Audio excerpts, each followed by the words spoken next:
Boa tarde, crianças do Brasil inteiro, professores, professoras, amigas, amigos, vovôs e vovós.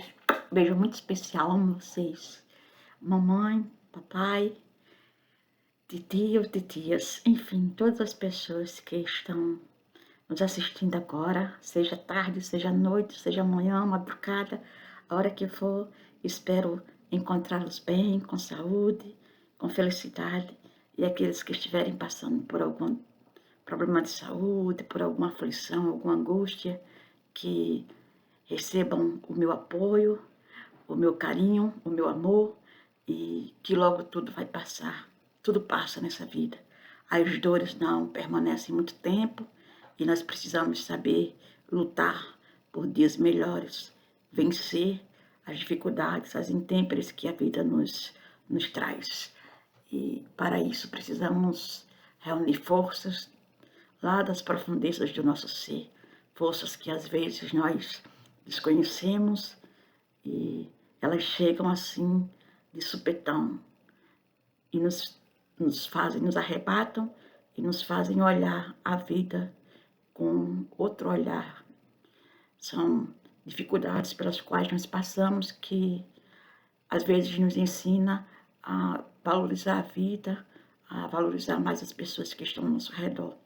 Então, aqueles que estão passando por qualquer problema, qualquer doença, qualquer perda também, que sejam amparados na luz divina e espiritual,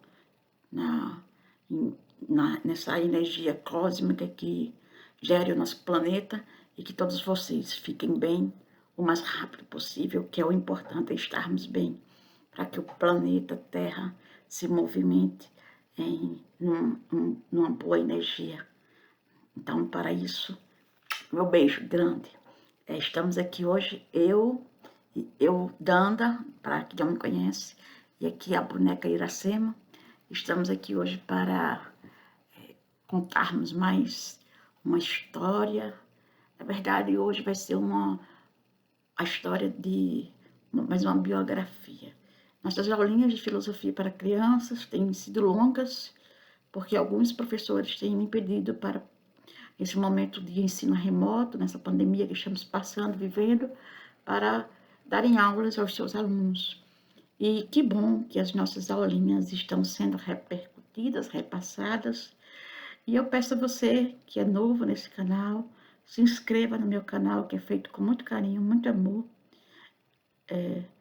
Dê o seu like, coloque aí o seu gostei, para que a gente possa crescer e chegar a mais pessoas, a mais professores. O meu objetivo é chegar àquelas cidades, aqueles lugares carentes, onde a tecnologia quase não vai. Então, se inscreva no nosso canal e divulgue, comente, compartilhe. Vamos para a nossa historinha, vamos deixar de blá blá blá, né? A historinha de hoje é intitulada A Menina Hannah Arendt. Sim, quem será que foi essa Hannah Arendt? Essa menina que é tão falada na filosofia. Foi uma filósofa, para vocês se conhecerem logo, ficarem conhecendo. Uma filósofa que mexeu na história da filosofia, trouxe novos pensamentos e falou de muitas coisas importantes. Então, vamos conhecer um pouco da Hannah Arendt, essa menina que nasceu em 14 de outubro de 1906, numa família judaica, e na juventude, né, por conta da ascensão do antissemitismo. O que é o antissemitismo? É uma forma de preconceito contra povos semitas, principalmente judeus.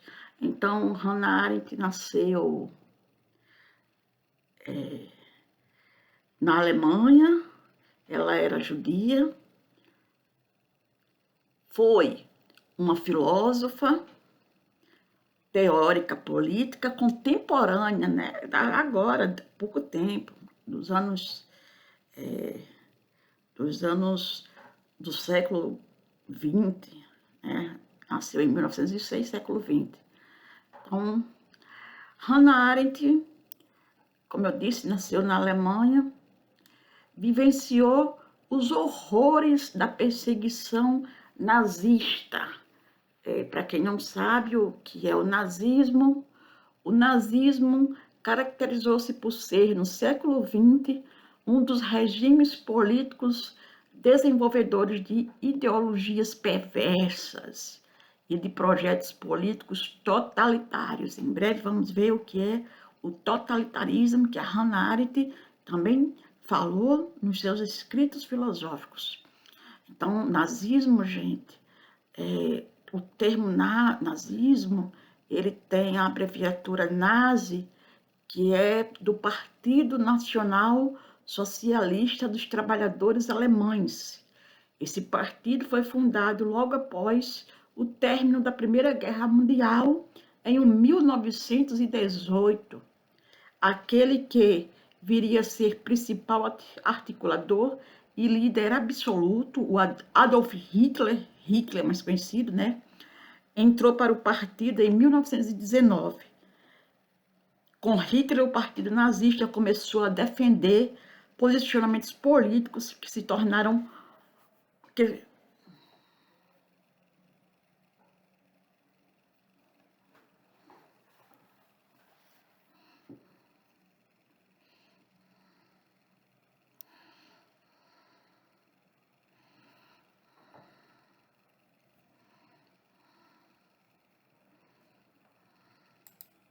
posicionamentos políticos de Hitler que se tornaram uma das ideologias mais perversas da história. Então, para quem não conhece o nazismo foi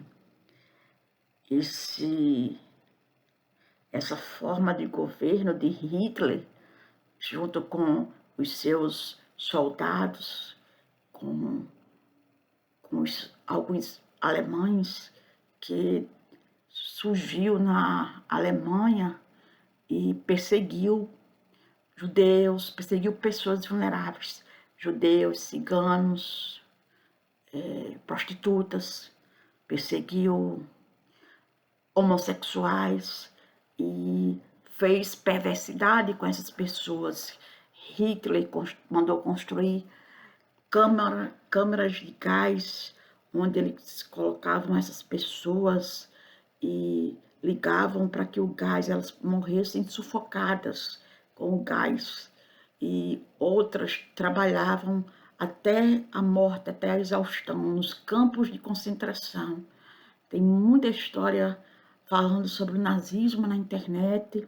Se vocês pesquisarem, vocês vão ver o quão triste foi essa parte da nossa história e que nós devemos trabalhar para que esse mal de Hitler, que não exista outro Adolf Hitler nunca mais no mundo, que o mundo não permita que surja um novo Hitler. Para isso nós trabalhamos, para que haja sempre a paz e que os homens aprendam a se amarem uns aos outros, porque Hitler foi muito perverso. Ele matou crianças, sim, criancinhas inocentes, crianças que não tinham nada a ver, mas se fossem filhos de judeus, se fossem ciganas, se tivessem contato com homossexuais, iam também para a câmara de gás. As pessoas morriam sufocadas, trabalhavam até se cansar, até chegarem a morrer, né? De fome, morrer de doenças. Era muito triste, as pessoas eles tinham um fardamento para aqueles prisioneiros, que era uma roupinha listrada. Os prisioneiros tinham que calçar uns sapatos de couro que eram horríveis, e raspavam a cabeça, perdiam os cabelos, não tinham mais direitos sobre si, só os soldados lhes dando ordens. Então foi muita perversidade o nazismo. E a Hannah Arendt, como uma judia, né, ela nasceu da Alemanha, ela vivenciou todos esses horrores da perseguição nazista. E isso foi motivo para sua pesquisa, que foi chamada de deu origem a um fenômeno, né, chamado totalitarismo. Então, vamos ver o que é o totalitarismo, como eu prometi a vocês.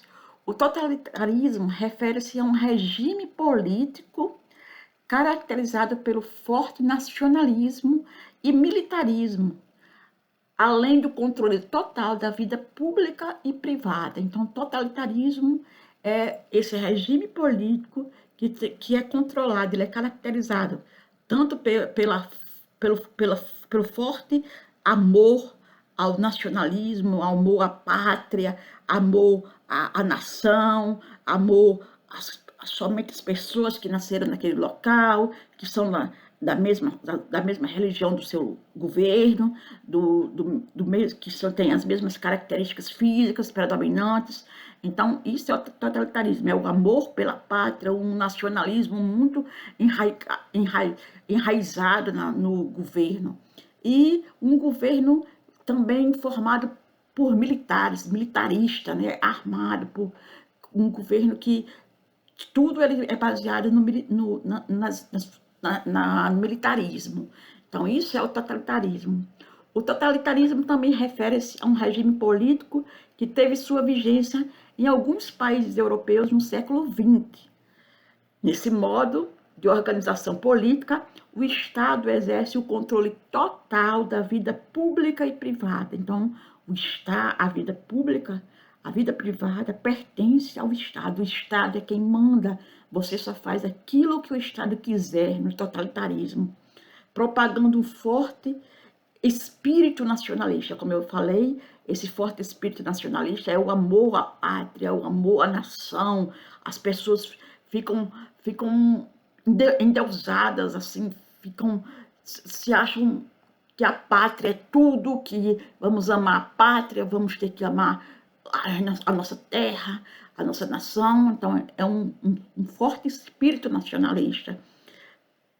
Os líderes totalitários centralizam em suas mãos toda forma de atuação estatal, utilizando-se da força militar como aliada ao alcance de seus objetivos. Então, como eu já disse, o totalitarismo é um regime político que tem tanto o nacionalismo, esse amor muito forte pela nação, pela sua pátria, como tem também uma base em tudo que faz com os militares, voltada para os militares.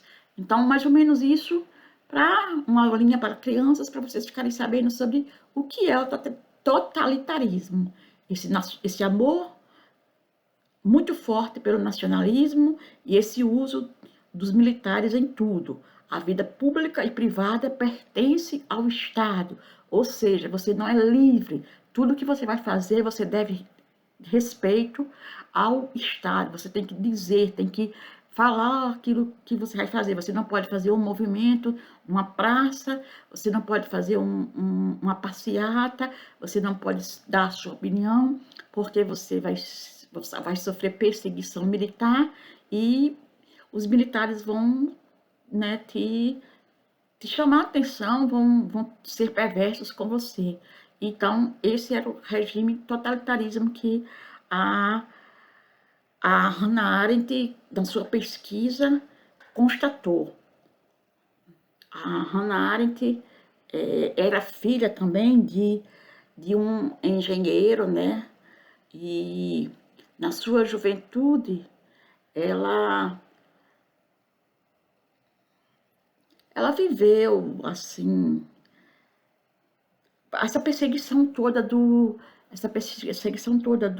nazistas. Ela pôde ver de perto e se assustou, né? Uma pessoa jovem se assusta tendo a sua família perseguida.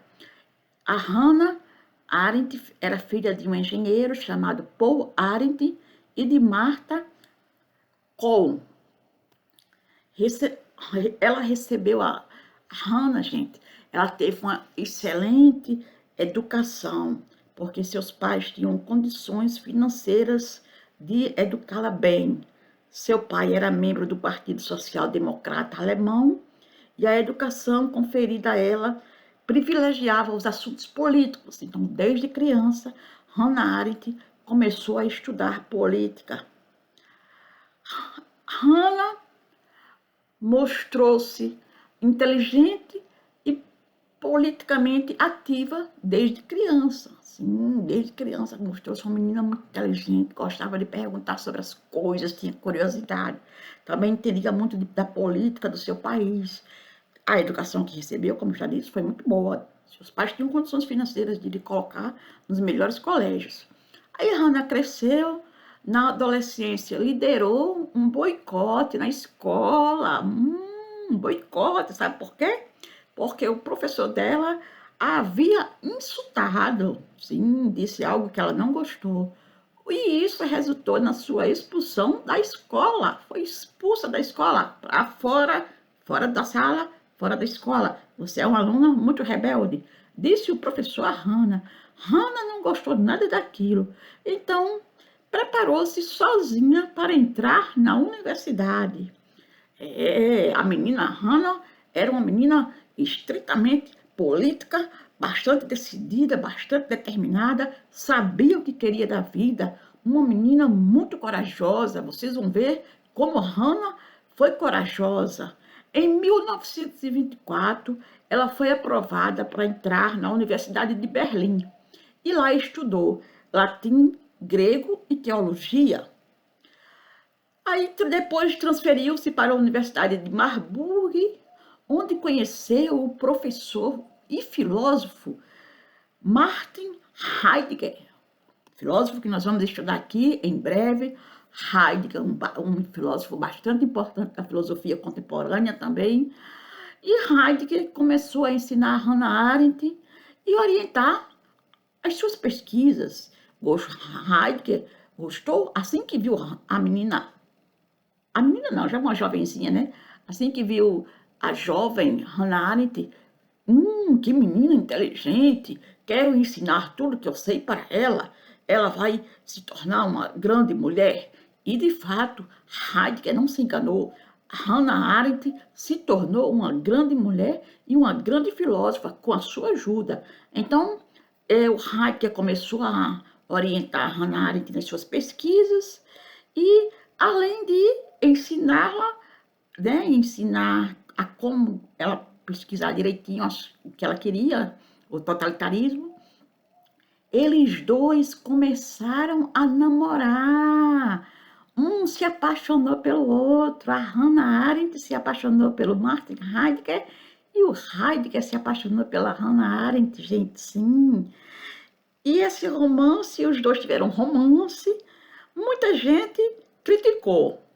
Muita gente disse, você não devia namorar com ele porque ele apoia o Partido Nacional Socialista dos Trabalhadores Alemães. Esse Partido Nacional Socialista dos Trabalhadores Alemães era o partido nazista, o partido de Hitler, né? E a Arendt estava completamente apaixonada, ela não... E gostava muito, admirava muito o seu professor, o Heidegger, né? Aí não quis acabar o namoro. Estava muito apaixonada, e quando a gente está apaixonado por uma pessoa, a gente não vê os defeitos dela, a gente só consegue ver as boas qualidades, né? Vocês devem compreender o que é estar apaixonado. Então, Hannah Arendt não conseguia ver defeitos em Heidegger, apesar dele ser desse partido nacional-socialista, pertencente aos nazistas, ela era admiradora do seu professor e agora do seu namorado. Arendt começou a, logo depois de receber as críticas dos seus amigos, ela começou a observar a postura de Heidegger, né? O jeito dele se comportar diante das pessoas, o jeito de falar. Aí ela ficou pensando, será que os meus amigos têm razão? Será que eu deveria me afastar do Heidegger? Será que ele não é uma boa pessoa para mim? Mas eu gosto tanto dele. Só que ela pensou, pensou e pensou e achou melhor tomar os conselhos dos seus amigos. Então, ela colocou um fim no relacionamento. Sim, gente, teve muita coragem, uma jovem muito corajosa, porque Heidegger, ele era totalmente apaixonado por ela, pela Hannah, mas diante dessa proximidade dele com os nazistas, ela achou melhor se aproximar dele. Então, apesar de Hannah Arendt continuar e ter uma relação de profunda admiração intelectual por Heidegger, né? Às vezes a gente se apaixona não pelo essa paixão de se relacionar afetivamente, de dar beijo na boca, de ter que abraçar, não. Ela tem uma paixão que era uma admiração intelectual, pelo jeito, pelo conhecimento que Heidegger tinha das coisas, na filosofia. Então, ela se apaixonou por esse jeito dele, esse jeito dele marcou muito profundamente a Hannah Arendt. Aí, após o fim da Segunda Guerra, Arendt conversou com Heidegger ainda algumas vezes, e nos Estados Unidos ele ajudou a difundir o seu pensamento por lá. O Heidegger ajudou a difundir o pensamento da Hannah Arendt nos Estados Unidos. A Arendt escrevia sua tese de doutorado, intitulada, olha só como é bonito a pesquisa dela, O Conceito de Amor em Santo Agostinho. Santo Agostinho é outro filósofo que nós vamos estudar em breve também. Então, quando Heidegger recomendou que ela fosse para a Universidade de Heidelberg para ter a orientação de outro professor, muito conhecido, bom filósofo, um professor chamado Karl Jaspers, que se tornaria amigo de Arendt pelo resto da sua vida. Então, Hannah foi para essa universidade estudar com Karl Jaspers, ser seu orientador.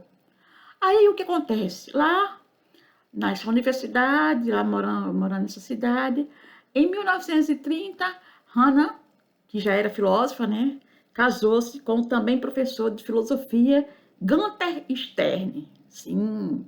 Após 3 anos, Arendt foi obrigada a refugiar-se com Stern.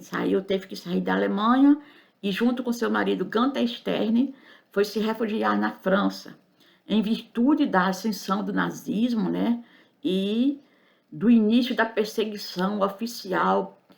Os judeus começaram a ser perseguidos, e como Hannah era uma judia, ela se sentiu perseguida e achou melhor ir para fora da Alemanha.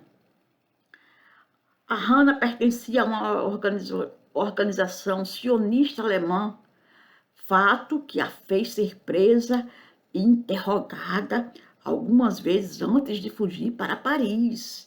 Sim, como eu disse a vocês, Hannah tinha esse lado político.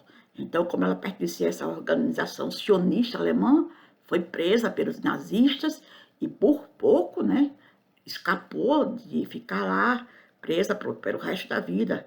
E foi interrogada, queriam saber: o que é que você está fazendo? O que você pesquisa? Você tem que nos obedecer. Disseram um bocado de coisa para ela, umas coisas horríveis que ela teve que escutar caladinha, para não ficar presa lá pelo resto da sua vida.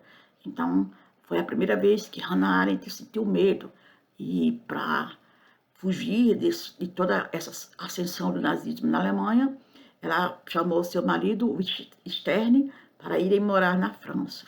Então, em 1939, Arendt separou-se de seu marido e casou-se com um historiador chamado Henrik Blücher. Casou-se de novo, né? Hannah Arendt era bem espertinha, não ficava sozinha, não.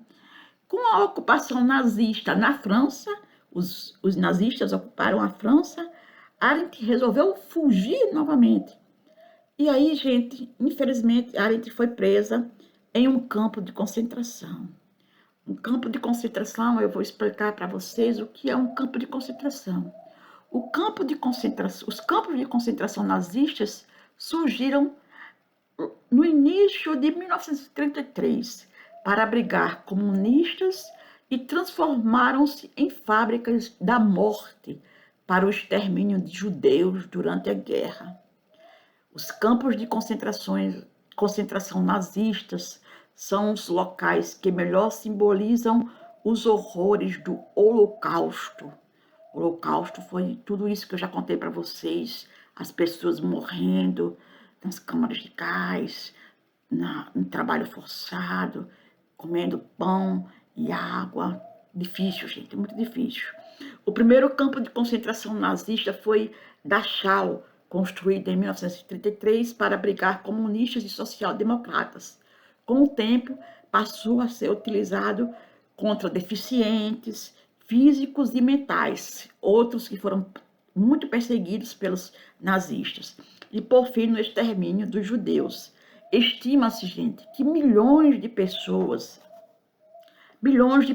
tenham morrido em campos de concentração nazistas. E o maior campo de concentração, onde morreram muitas pessoas de todas as idades, mulheres, crianças, velhos, todas as pessoas, foi Auschwitz, na Polônia. Vocês forem pesquisar na internet sobre Auschwitz, vocês vão ver que vão encontrar livros, vídeos contando desse campo de concentração, onde os horrores do Holocausto foram grandes.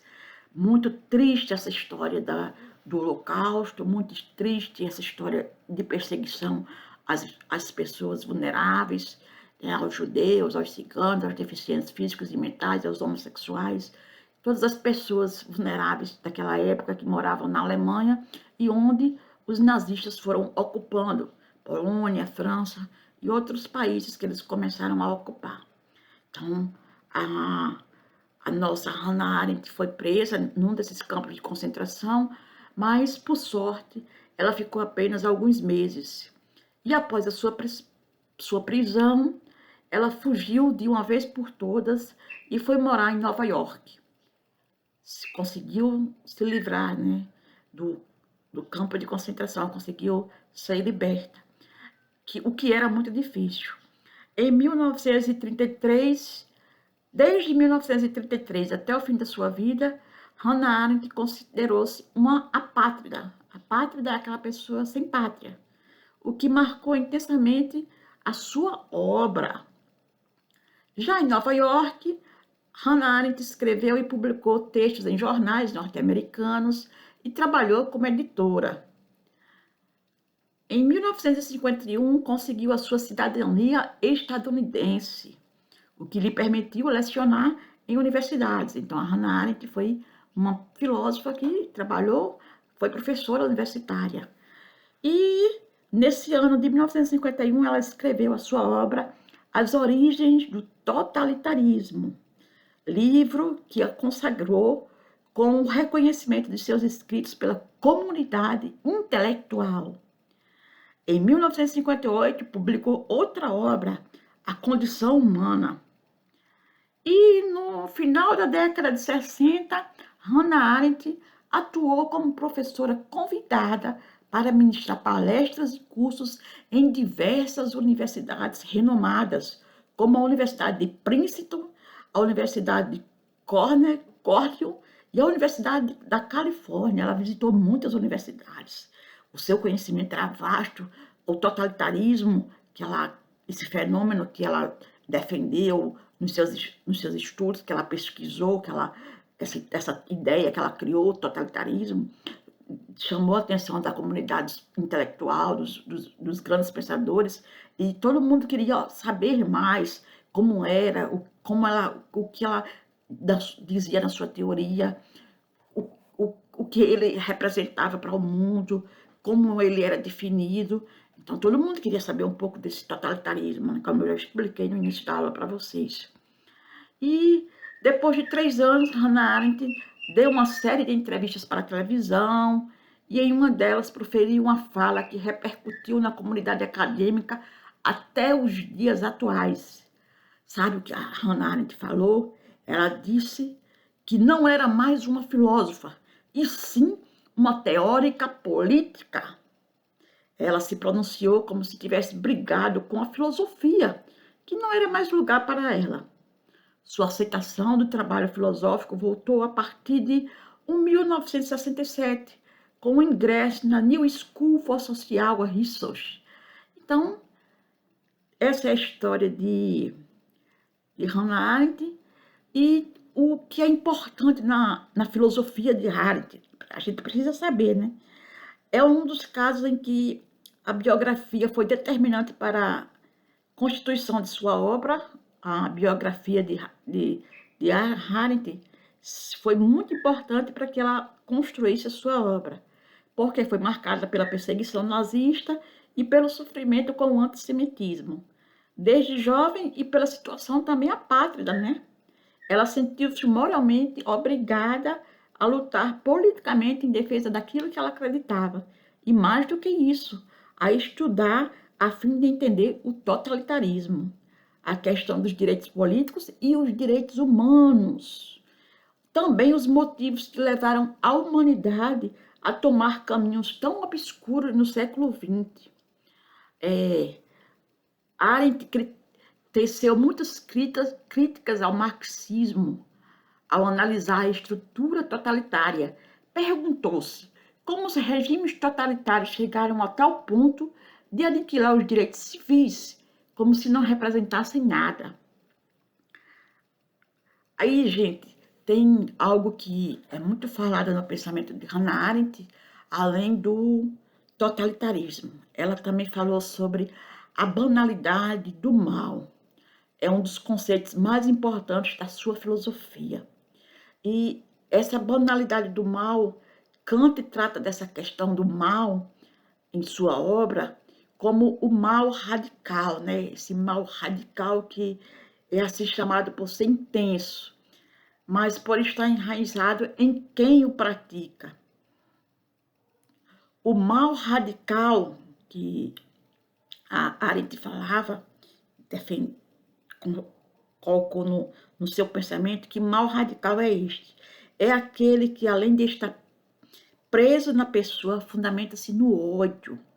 O antissemitismo nazista era, em geral, um tipo de mal radical. Então, a banalidade do mal, essa teoria que a Hannah Arendt criou, é esse mal que tem dentro das pessoas, que olha para o outro com um ódio muito grande.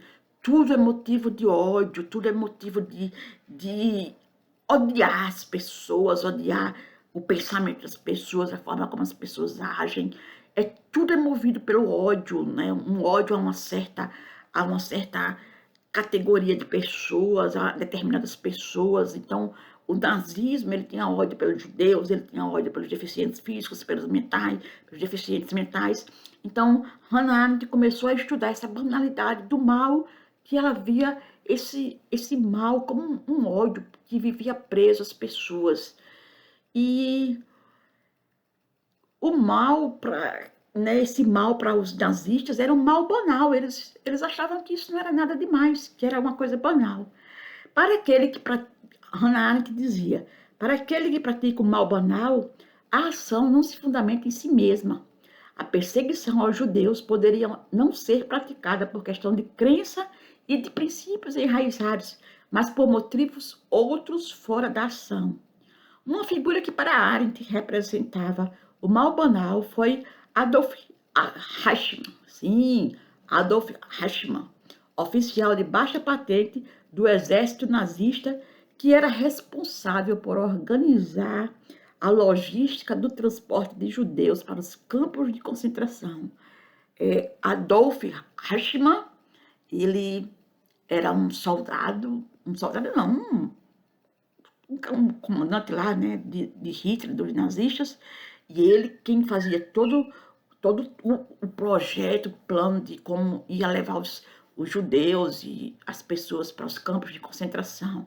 E ele mandava matar as pessoas sem nenhuma piedade, ele tinha muito ódio, e esse ódio estava enraizado nele, era um ódio banal, ele nem ligava se a pessoa, o que era a vida, o que era o amor, para ele era um mal banal, o ódio era uma coisa banal, matar era uma coisa banal, ele recebia as ordens para matar, e ia lá e mandava matar mesmo, mandava matar 100, 200, 300, 400 pessoas, era tudo banal. Então, Adolf Eichmann via o mal como uma coisa banal, ele não estava nem aí para quem ia sofrer, quem ia morrer. Deu a ordem, a ordem via lá de cima, ele cumpria normalmente.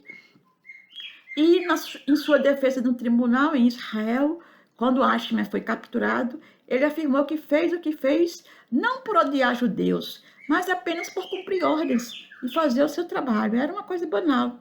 Ele não odiava os judeus, ele simplesmente tinha um mal dentro de si e era para ele receber as ordens era uma coisa banal, ia lá e matava. Só isso.